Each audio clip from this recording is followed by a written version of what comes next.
My name is Helen. I am the head teacher at the local primary school. My days are full of children, lessons, and quiet evenings at home. I live alone.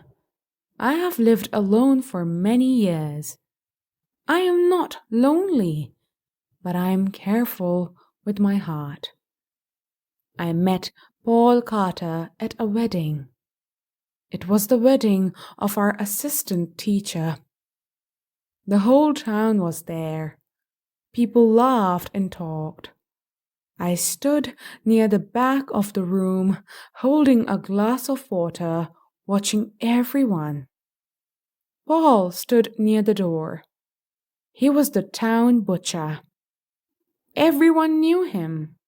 He worked hard. He spoke little. He looked strong but also tired. We spoke for the first time that night. The conversation was simple.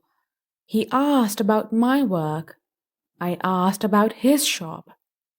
His voice was calm. His eyes were serious but kind. That night stayed with me longer than I expected.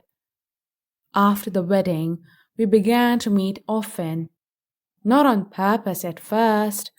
We met at the bakery. We met at the market. We met near the river. We started walking together in the evenings. We talked about small things, about food, about weather, about work.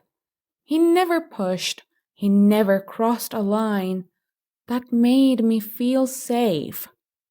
One evening, he told me about his past. He said he joined the army when he was very young. He said he wanted to leave home. He did not speak kindly about his father. His words were controlled, but full of old pain. Later, during a walk in the woods, I told him about my own past. I told him about a relationship that ended badly many years ago. It took me a long time to trust myself again. I told him I chose peace over passion. He listened without interrupting. That mattered to me.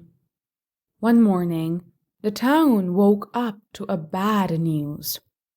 A young woman had been murdered. She was found near the road outside town. People were shocked. This was a quiet place. Violence felt unreal. A week later, something worse happened. During a school trip, my students and I found another body. It was the wife of the assistant teacher. She lay near the river bank. The children screamed. I told them to turn away. The police came quickly. They asked questions. Everyone was scared. While waiting, I noticed something on the ground near the body. A cigarette lighter. It was silver with a small blue line. I knew it immediately. I had given that lighter to Paul weeks earlier. It was a small gift, nothing romantic, just a thank you for helping me carry boxes at school. My hands shook. I picked it up quietly and put it in my bag. I did not tell anyone. I told myself I was wrong. That night, I did not sleep. I stared at the ceiling. I replayed every moment in my head.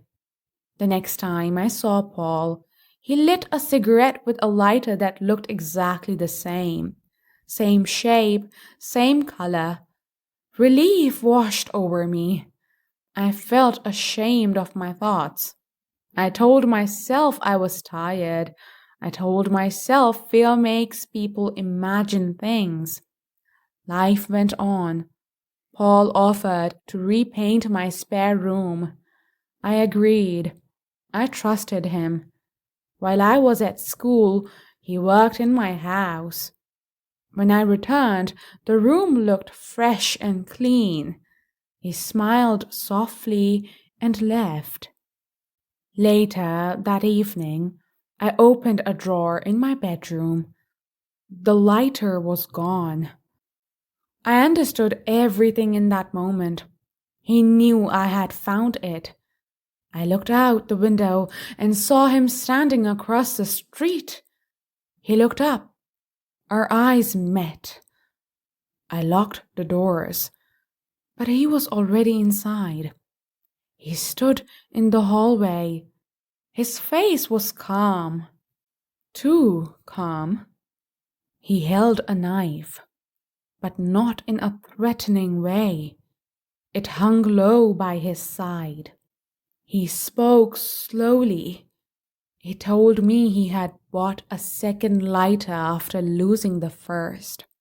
He said he knew I could identify him. He said he could not live with fear anymore. He talked about war, about years of holding pain inside. He said he never wanted to hurt me. He said I was the only person who made him feel human. I felt frozen. I could not move.